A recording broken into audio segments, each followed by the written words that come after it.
নমস্কার।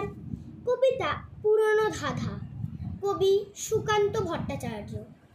বলতে পারো বড় মানুষ মোটর কেন চড়বে, গরিব কেন সেই মোটরের তলায় চাপা পড়বে। বড় মানুষ ভোজের পাতে ফেলে লুচি মিষ্টি, গরিবরা পায় খোলাম কুচি, এ কি অনাসৃষ্টি। বলতে পারো ধনীর বাড়ি তৈরি যারা করছে, কুড়ে ঘরেই তারা কেন মাছির মতো মরছে। ধনীর মেয়ের দামি পুতুল, হরেক রকম খেলনা, গরিব মেয়ে পায় না আদর, সবার কাছে খেলনা।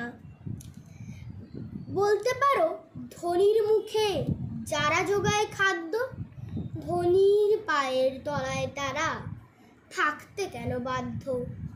হিংটিং ছট প্রশ্ন এসব মাথার মধ্যে কামড়ায়, বড় লোকের ঢাক তৈরি গরিব লোকের চামড়ায়। নমস্কার।